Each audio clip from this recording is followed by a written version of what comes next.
안녕하세요. 파이팅 넘치는 한국사 능력검정시험 강의를 맡게 된 김어리라고 합니다. 반갑습니다. 앞으로 저만 믿고 따라오시면 한국사 능력검정시험은 25일 만에 문제 없습니다. 아시겠죠? 일단 좀 전에 말씀드렸다시피 제 이름은 김어리고요. 그래서 이름도 얼한국사입니다. 우리 민족의 얼 중요하지 않습니까? 여러분들 그 얼을 생각하면서 저와 같이 수업을 진행하시겠어요? 아시겠죠? 그렇고요. 일단 국사라는 걸 이제 설명해 드리면서 말씀을 드릴 텐데 뭐가 중요하냐면 가장 중요한 게 중요한 거예요. 그게 무슨 말이냐면 가장 기본적인 게 중요하다는 거죠. 기본 이퀄 바로 중요하다는 거예요. 이 기본이 뭐냐? 국사, 한국사는 초등학교 때부터 배우죠. 초등학교, 중학교, 고등학교. 그런데 다 공통적으로 들어가는 내용이 있어요. 왜? 초등학교에 나오는 게 바로 기본이라는 거예요. 그 기본을 정확하게 알아야지만 중요한 걸 알게 되는 거고 거기다가 살을 붙이시면 되는 거예요. 아시겠어요? 뭐 예를 들어서 두 가지 얘기를 하나 해드릴게요. 이제 무술을 배우러 이제 산에 왜 영화 같은 데 보면 나오죠. 무술을 배우러 산에 딱 들어갔어요. 산에 딱 들어갔는데 이제 사부가 있는 거죠. 사부가 이제 제자가 2명 있었어요. 제자가 2명 있었는데 여기 사부님이 계셨어요. 근데 사부님이 맨날 뭘 시키냐면 물 떠와라, 밥 해라, 뭐 맨날 그런 것만 시키는 거야. 그리고 정작 가르쳐주는 기술은 딱 3가지였어요. 봉술인데 뭐야? 위로 찌르기, 중간 찌르기, 아래로 찌르기. 이런 거밖에 안 가르쳐주는 거야. 그러니까 한 명 얘는 되게 우직한 놈이에요. 우직한 놈이고 얘는 그렇지 않았어요. 그러니까 우직한 애는 뭐 스승님이 시키는 거 다 제대로 다 따라하면서 요거 맨날 3가지 기술 맨날 연마한 거지.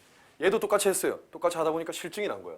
그래서 얘가 이제 얘한테 우직한 애한테 얘기하는 거지. 야, 우리 스승님 좀 별로지 않냐? 뭐 맨날 뭐 제대로 된 무술도 안 가르쳐주고 화려한 기술도 안 가르쳐주고 맨날 이거 3개 찌르는 것만 가르쳐주고 자기 뭐 밥 먹고 싶을 때 밥하라고 부려먹고 물 먹고 싶을 때 물 떠라고 하고 그런 거밖에 안 하는 거예요. 그러니까 얘는 결국에 하산한다고. 여기 산에서 이제 얘네가 배우고 있는 거고 얘는 이제 하산에서 화산파로 가게 돼요. 화산파에 갔더니 화려한 기술 가르쳐 주거든. 너무 좋은 거라. 그래서 이제 화산파에 가서 이제 아주 훌륭하고 이제 뭐 화려하고 이런 기술들을 배우게 돼요. 어느 날 이제 중국에 무술 대회가 열렸어요. 둘 다 왔겠죠. 근데 왔는데 이제 얘가 얘기하는 거죠. 야, 너 그 스승님 밑에서 그 3가지 기술밖에 안 배웠지? 딱 이러는 거예요. 그러니까 그렇다고. 야, 네가 그런데 무술 대회 뭐하러 나왔어? 그래서 되겠어? 무술 대회 나가서 네가 뭐 우승이라도 할 수 있겠어? 이렇게 얘기를 했는데 이제 경기가 시작이 됐어요. 그래서 한 명씩 이제 붙어서 계속 깨졌겠죠. 근데 이 우직한 놈도 계속해서 올라가는 거예요. 승승장구를 하게 된 거고 얘도 마찬가지로 계속 승승장구하게 돼서 둘이 결국에 결승전에서 만났어요. 근데 이 화려한 애가 이제 막 기술을 막 거는 거죠. 막 공중 막 팍팍팍팍 공중제비를 돌아가지고 막 발차기 하고 이러는데 얘는 딱 3가지 기술밖에 모르잖아요. 위로 찌르기, 중간 찌르기, 아래로 찌르기. 어떻게 됐겠어요? 당연히 뭐 드라마나 이런 걸 보셨으면 아시겠죠? 당연히 얘가 이겼어요. 왜? 위로 날라오면 위로 찌르기로 얘를 떨어뜨리고 밑으로 뭐 발차기 하고 이러면 중간 찌르기, 아래 찌르기. 바로 이게 뭐냐? 바로 기본기라는 거지. 이 기본기만을 정확하게 배웠는데 얘는 여기서 다른 기술까지 응용할 수 있었게 됐다는 거죠. 그래서 결국엔 얘가 이겼어요. 이렇게 첫 번째 얘기가 있고요. 기본기가 중요하다는 얘기죠. 그 다음에 두 번째 얘기인데 두 번째 얘기는 뭐냐면 어떤 중국의 부호가 이제 자기 아들을 훌륭한 스승한테 보냈어요. 그러니까 훌륭한 스승, 유명한 스승이야. 뭐 공자님 뺨치는 그런 스승한테 보냈어요. 근데 그 스승이 얘기하기를 나한테 만약에 배우러 왔을 때는 3년 동안 절대 찾아오지 말고 그리고 지켜봐라. 이렇게 얘기를 했어요. 근데 이 아버지가 자식을 보내놓고 너무 불안한 거야. 그래서 1년째 되는 날 그 집에 한번 찾아갔어요. 되게 거리가 멀단 말이에요. 중국이 크잖아요. 되게 거리가 먼데 거기를 찾아갔어요. 가봤더니 밖에서 이제 아들 목소리가 들리는 거예요. 하늘천 따지? 뭐? 아직도 하늘천 따지? 오씨, 이건 아닌데? 근데 그 스승이 얘기했잖아. 스승과 약속을 했잖아요. 뭐라고 했어요? 딱 3년만 기다려라. 3년 전까지 찾아오지 말라. 근데 찾아갔지만 그래서 그냥 다시 돌아가요. 근데 또 이렇게 아버지가 이렇게 있다가 2년째 되는 날 한 번 또 애가 정말 1년째 됐을 때도 천자문밖에 안 했는데 어떤지가 너무 궁금한 거예요. 찾아갔어요. 찾아갔는데 또 역시 하늘 천 따지 뭐지 이거? 이래서는 안 되는데? 그래서 너무 화가 나가지고 그 스승한테 막 싫은 소리 막 욕 막 하면서 이제 애를 데리고 갔어요.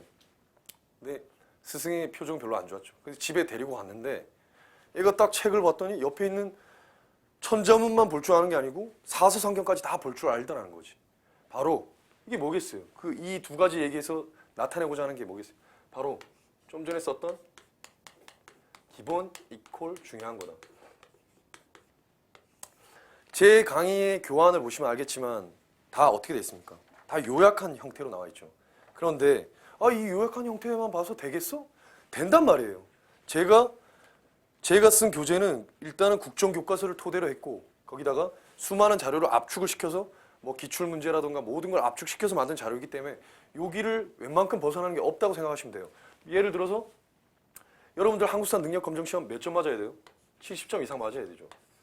70점 이상 충분히 맞을 수 있다는 얘기죠. 요 강의 자료와 그리고 저의 강의만 따라오신다면 그리고 제가 문제 풀이를 할 때 그 문제만 잘 따라오신다면 그러면 70점 이상은 무조건 확보할 수 있다는 거죠. 그래서 여러분들은 합격하실 수 있게 되는 거고요. 이렇게 하게 하기 위해서 저만의 방법이 있다는 거죠. 그냥 남들이랑 똑같이만 강의한다면 저는 강의하지 않아요. 예? 저만의 방법이 있다는 거예요. 그 방법을 지금 설명해 드릴게요. 그 방법은 일단 세 가지가 있어요. 일단 첫 번째는 그걸 만약에 암기법이라고 명칭을 그렇게 놓고 보자고요. 암기법이라고 한다면 이 암기가 있으면 또 반대적인 대응되는 개념이 뭐가 있습니까? 바로 이해가 있지 않습니까? 이해. 다들 그래요. 이해가 중요하다. 암기는 별로 중요하지 않다.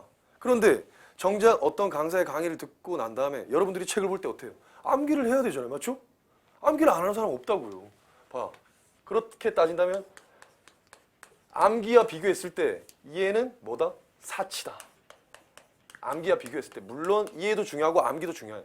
하지만 암기에 비교했을 때 이해가 사치다. 이 얘기를 하고자 하는 거고요. 그리고 그렇다고 제가 암기법만 가르치냐? 아니고 이해를 시켜주고 그 다음에 마무리를 암기법. 여러분들이 혼자 암기하기 너무 힘드니까 저가 여태까지 국사를 연구하면서 만든 그 암기법을 여러분들한테 가르친다는 거죠. 아시겠죠? 무슨 말인지. 그럼 이 암기법을 한번 보여드릴게요. 첫 번째는 노래법이에요. 웬 노래? 들어보시면 알게 돼요. 얼마나 노래가 좋은지. 그리고 그 다음은 두문자법이에요.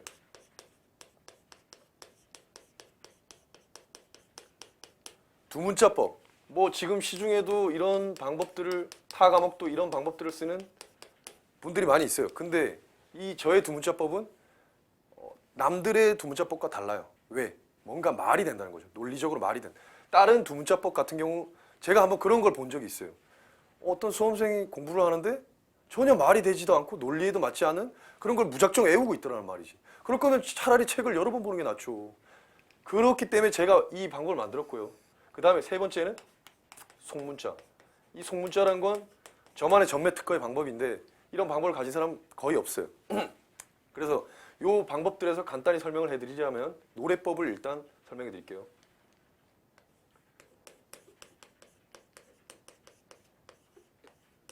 옛날에 꿈이 가수였는데 제가 노래를 또 부르게 되네요.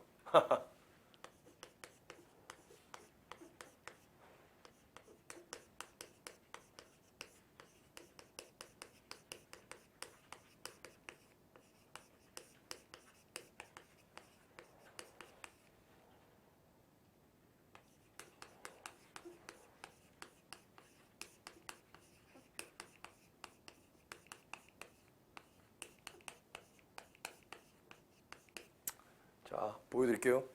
이태천 삼이동 사근 친미 원소가 내무랑 정기가야 연맹약하 오광장문 비계문동 눌소후기 가야 연맹용 무성치 법진 칠영보. 이 노래는 독도는 우리 땅 아시죠? 거기서 그 음을 빌린 거고요.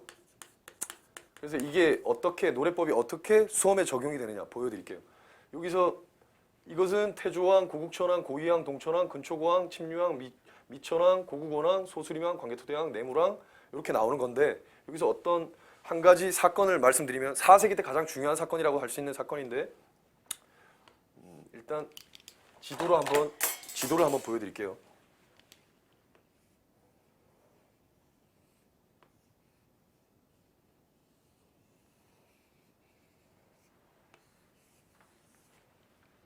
지도를 보여드리면 여기에 고구려가 있었어요. 고구려. 여기에 신라가 있었어요. 여기에 어떤 나라가 있죠? 바로 외가 있었죠. 근데 삼국 중에 가장 약했던 나라가 바로 신라였어요. 근데 이 신라에 외가 침입해 쳐들어온다고. 그러니까 쳐들어오니까 신라로서는 도저히 막을 수 없었던 거예요. 그때 왕이 바로 누구였냐면 내무왕이었어요. 이 내무왕이 고구려에다 구원 요청을 해요. 그래서 광개토대왕이 군대를 이끌고 이 외를 토벌하러 여기에 왔어요. 일단 외가 신라에 침입해 왔으니까 외가 여기 있겠죠. 이 외를 토벌하는 과정에서 외가 안 되니까 도망을 가는 거예요. 외랑 친했던 나라가 있거든. 바로 사만으로 따지면 마한, 진한, 변한 중에 변한이고요. 이때는 바로 가야인데 이 가야로 외가 도망을 온 거예요. 특히 이 가야를 따지고 보면 이건 연맹체인데 이렇게 6개의 연맹체가 있는데 그 중에 얘가 가장 강했다는 거예요. 얘네가 연맹체예요. 쉽게 말씀드려서 뭐라고 생각하시면 되냐면 고등학교 때 짱이 있어요. 그러면 짱 밑에서 맨날 같이 따라다니는 애들이 있죠. 그런데 어떤 애가 전화를 왔어. 복싱을 배운 애야. 전화가 왔는데 얘는 그냥 막치기고 얘가 너무 싸움을 잘하는 거야. 그래서 일단 짱끼리는 한번 붙어봐야 되잖아. 싸움을 잘하니까. 그래서 한번 붙은 거야. 그래서 팍팍팍 싸우는데 역시 복싱을 하는 애한테 안 되죠. 그래서 얘가 다운을 당하죠. 쓰러졌어요. 그러니까 어떻게 돼? 얘네들의 힘도 약화되겠죠. 이게 바로 정기가야 연맹이에요. 이 큰 원이 정기가야 연맹이 되고요. 바로 얘가 그 짱인 얘가 바로 뭐냐면 금강가야가 된 거죠. 그러니까 이걸 강학적으로 정기가야 연맹의 맹주 역할을 했던 게 금강가야였는데 가야가 금강가야로 도망을 온 거예요. 가야가 아니라 죄송합니다. 외가 금강가야로 도망을 온 거예요. 그래서 바로 광개토대왕이 외를 쫓아갔고 그 과정에서 정기가야 연맹이 약화가 되는 거죠. 이게 이 노래를 딱 했을 때 4세기의 대외관계나 이런 과정들이 사건에 얽힌 과정들이 이렇게 해야지만 알 수가 있다는 거고 그걸 보여주는 게 이제 노래법이고 노래법이 제 강의 동안 한 5-6개 정도 나옵니다. 그 노래법만 정확하게 알아두면 상당히 도움이 됩니다. 그리고 노래법을 만든 이유가 있어요. 이렇게 흐름이 중요한데 그 흐름은 앞글자를 딸 수가 없어요. 제가 따려고 했지만 왜? 저는 말이 안 되는 건 혐오한다 그랬죠. 말이 돼야 된단 말이야. 노래법은 말은 안 되지만 대신 거기에 음이 들어간다는 거죠. 음이 들어가면 여러분들은 금방 외우실 수가 있다는 거예요. 한번 해보시면 아시게 돼요. 뭐 옛날에도 뭐 배우셨잖아요. 조선시대 태정태세, 문단세 이런 거 마찬가지예요. 똑같이 이런 노래법의 그 음으로써 여러분들이 기억을 잘 하실 수 있게 되고요. 이 두 문자법은 간단하게 예를 하나 드리자면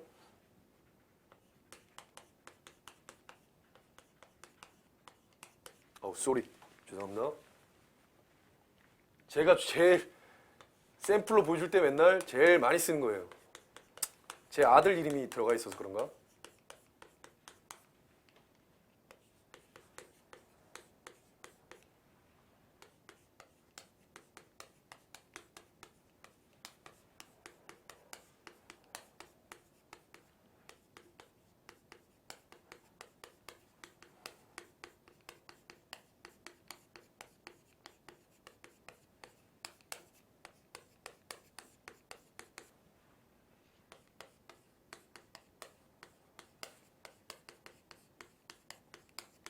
자, 그림을 잘 못 그려요. 보세요. 성이 있어요. 성이에요, 성. 여기에 성에 어디 있어요? 서쪽에 있어요, 서쪽에. 누가 있어요? 건이에요. 제 아들이 이름이에요. 김건이에요. 건이가 있어요. 건이가 어떻게 한다고 그랬어요? 뭘 가지고 있다고 그랬죠? 환상의 비수를 가지고 있어요. 빛이 나겠죠? 빛이. 환상의 비수를 가지고 누구를? 국문학 박사가 있어요.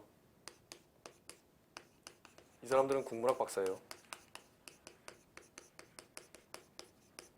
박사 12명의 목을 따는 거예요. 탁탁탁탁탁 따서 12명이에요.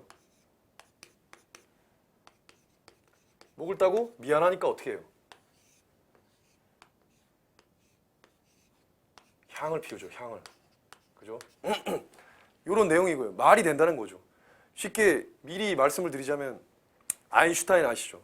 아인슈타인은 모든 활자를 다 머리로 연상하게 만들었다고 합니다. 왜? 바로 그렇게 해야지만 기억에 가장 오래 남기 때문에. 그 아인슈타인의 그 방법이 지금까지도 아인슈타인을 가장 천재라고 할 수 있게 만들어준 거죠. 마찬가지예요. 저는 웬만큼 딸 수 있는 모든 건 앞글자를 딸 수가 있다는 거죠. 그렇게 따서 여러분들이 해보시면 그게 다 적용이 되는 거고 이게 머릿속으로 연상이 된다는 거죠. 이렇게 그림을 그릴 수가 있는 거예요. 여러분들이 머릿속에 그림의 형태로 넣으시면 되는 거예요. 그래서 하나씩 하나씩 거의 맞춰가면 되는데 한번 보실까요? 맞춰지는지. 예? 성종이고요. 고려의 성종이고 왜 조선의 성종과 비교하기 위해서 서쪽은 서희의 강동 육주 단판이에요. 서희의 강동 육주 단판인데 이 서희가 강동 육주 단판할 때 어떤 대외관계로서 어디가 침입해왔냐면 거란족이 침입해와요. 거란의 첫 번째 침입이죠. 1차 침입. 그리고 우리 아들 건이가 이 건이가 바로 성종 때 우리나라 최초의 화폐인 건원중부란 걸 만들어요. 그리고 광종 때 노비를 풀어주게 돼요. 왜? 노비를 풀어줌으로써 그 호족들의 경제적, 군사적 기반을 억제시켜주기 위해 노비를 풀어주는 게 바로 노비안건법이라고 하는데 그 노비안건법에 대응되는 제도예요. 귀족보다 피해 군주였던 광종이 귀족들의, 호족들의 세력을 약화시키기 위해서 노비안건법이라는 걸 제정했는데 결국 성종 때는 유교 정치를 진흥시키기 위해서 귀족들의 말을 들어주는 거죠. 이게 반대적인 제도예요.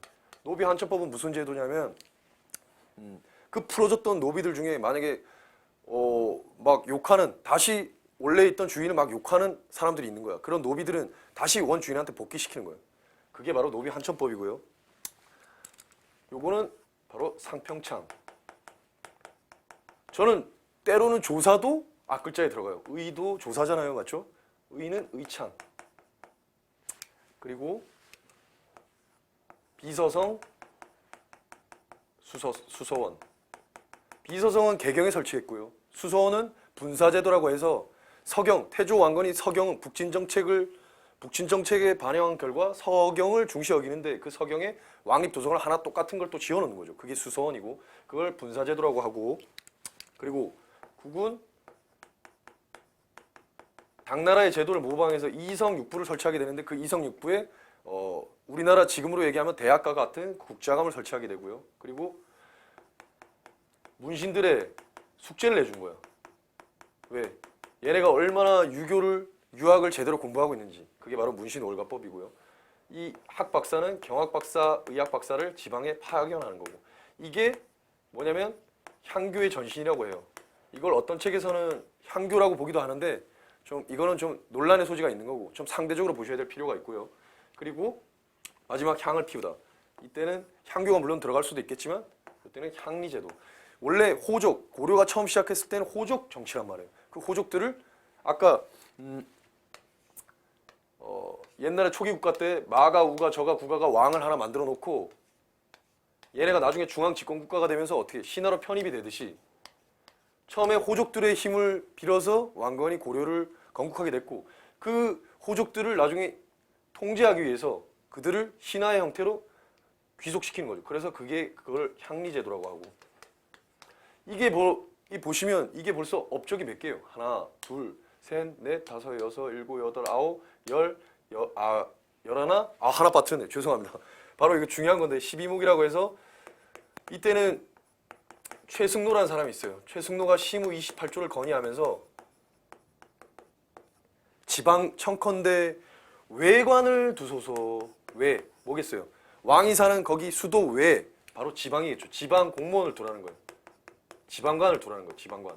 이 최초의 지방관을 파견한 게 바로 12목을 설치하면서 파견하게 된 이 12가지의 업적을 이렇게 앞글자로서 그냥 앞글자도 아닌 머리로 연상이 되는 앞글자로서 저는 만들 수 있고 모든 걸 다 그렇게 만들어 놨다는 거죠.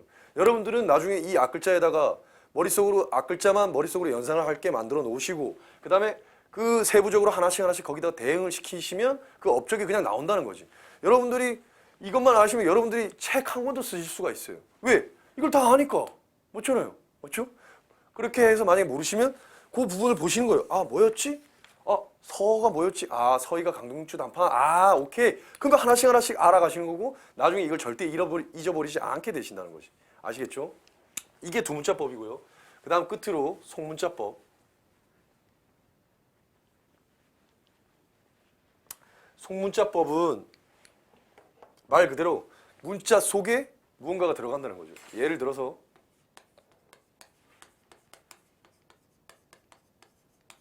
근데 사람은 왜 자기가 썼던 것만 자꾸 쓸까요? 되게 많이 알고 있는데 자꾸 그것만 쓰게 되고 그게 되게 편한가 봐요, 제가. 동국 문영비고. 누가 그러죠? 아이, 저 사람 저 역사 강사로서 자격이 없네? 동국 문영비고 아닌데 문헌비고인데? 왜 썼겠어요? 이유가 있다는 거죠. 이게 바로 속문자예요, 이게. 헌인데 동국 문헌비고인데 왜 영이냐? 바로 누구겠어요? 무슨 항 때? 영조 때라는 거죠. 제가 가르치는 학생, 가르쳤던 학생, 그리고 지금 저한테 배우는 여러분들은 곧바로 보자마자 0.1초 만에 이게 영조가 만든 거. 0.1초도 안 걸리겠죠. 0.01초? 그거만에 이게 영조란 걸 알 수가 있는 거예요.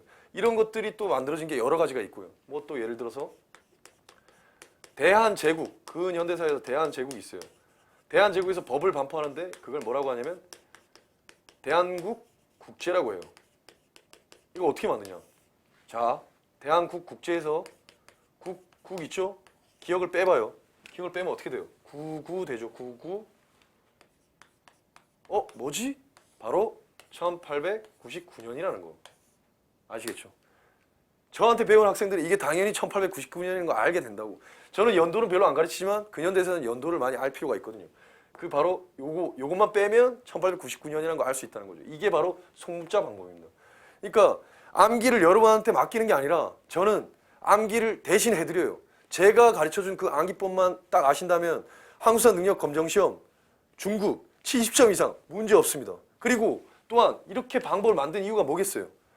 여러분들 합격만 하면 되죠? 70점 맞죠? 100점 맞을 필요가 없잖아. 100점 맞았다고 누구한테 자랑할 거예요? 아니죠. 7점에서 그 딴 자격증만 보여주면 되는 거죠. 저는 70점 이상을 맞게 해주겠다는 거지. 왜? 잘 보세요. 100점을 맞으려고 공부를 했어. 근데 이게 뭐였지? 이해를 갑자기 시험장 가서 적용을 하는 거야. 어떻게 되겠어요? 너무 시간이 걸린다는 거지. 아까 말씀하신 거 노래 이태천 삼일 이거는 내무랑 전기가요. 그거구나. 성종 다음 사료에 해당하는 왕이 한 업적으로 맞는 것은 딱 해서 성이 뭐였지? 성의 서쪽에서 이거구나. 속문자 동문용 이거 영조네. 딱 이렇게 가야 된다는 거지. 그렇게 해서 시험 시간 동안 여러분들은 다른 사람보다도 훨씬 더 여러 번 검토를 하실 수 있게 된다는 거지. 알았는데 실수한 문제 여러 문제가 있을 거 아니야. 그랬을 때 여러분이 몇 번 검토했을 때는 당연히 70점 이상을 합격을 하신다는 거지. 대신 그냥 강사만 의존한다고 다 되는 건 아니잖아요. 예를 들자면 그런 얘기가 있어요. 알이 있어요. 예? 계란이 있어요. 계란이 자기가 스스로 계란을 깨면 병아리가 되지만 남이 깨주면 어떻게 된다? 계란밖에 안 되는 거예요. 계란 프라이밖에 안 되는 거예요. 맞죠? 여러분들 맞아요. 여러분들 스스로 그러니까 제가 다 가르쳐줘요. 하지만 제가 여러분들 똥까지 닦아줄 수는 없잖아. 똥은 여러분들이 직접 닦아야 되는 거예요. 그렇게만 된다면 70점 이상은 문제 없다는 거지. 아시겠죠? 이 강의 노트 이거 엄청 심혈을 기울여서 만든 거예요. 여기 벗어나는 거 없다고 생각하시면 돼요. 70점 이상은 무조건 맞출 수 있게 제가 확실하게 보장해 드립니다. 아시겠죠? 파이팅!